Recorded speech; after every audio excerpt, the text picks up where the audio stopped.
questions ou plus trop de questions sur la place financière. Et enfin, comme expliqué précédemment, la pression réglementaire équivalent quelque part à une reconnaissance passive de la valeur ajoutée liée à la finance responsable. Et tout ceci combiné explique quelque part la croissance des encours sur ces dernières années. Alors, quand on parle de pression réglementaire, il y a quelques nuances à apporter. Alors, il y a les réglementations qui vont être locales, il y a les réglementations qui vont être régionales. Typiquement, si je me place en France, la réglementation française ou la réglementation européenne. Il va y avoir les recommandations de place par les différents acteurs financiers.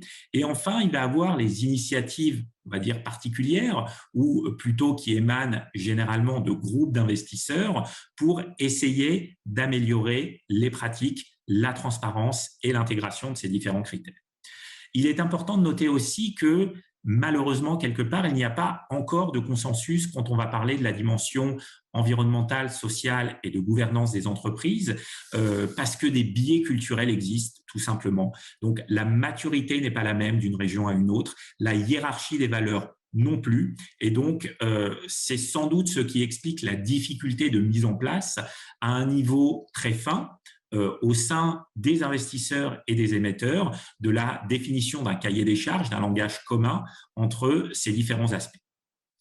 Si on parle de réglementation européenne, clairement, elle est aujourd'hui en avance par rapport à ce qu'on peut voir sur d'autres régions. Si je prends les avancées même récentes de l'administration Biden aux États-Unis ou des initiatives asiatiques et japonaises notamment, on voit que tout ceci avance quelque part dans un ordre dispersé, même s'il y a un certain nombre de critères sur lesquels tout le monde se rejoint, notamment les critères de changement climatique.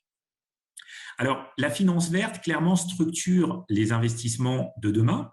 On a vu un certain nombre d'actions, notamment de la part des investisseurs les plus en pointe, d'un point de vue méthode, d'un point de vue moyen, d'un point de vue mesure d'impact et reporting, ce qui laisse aussi aux sociétés les plus conscientes des enjeux à définir quels sont les standards ou quels pourraient être les standards de demain, identifier les opportunités business bien sûr, et enfin investir dans toute la dimension R&D. On se rend compte qu'avec l'ESG ou l'investissement responsable qui devient aujourd'hui du quasi-compliance, avec une prise de conscience accrue des différents acteurs de la finance, il y a clairement un réel besoin d'investissement à tous les niveaux, au niveau investisseur pour avoir les moyens, pour faire le suivi, pour faire le reporting, et au niveau des émetteurs pour s'aligner sur les meilleures pratiques et être en capacité de développer les produits ou les services de demain qui vont répondre aux nouveaux besoins.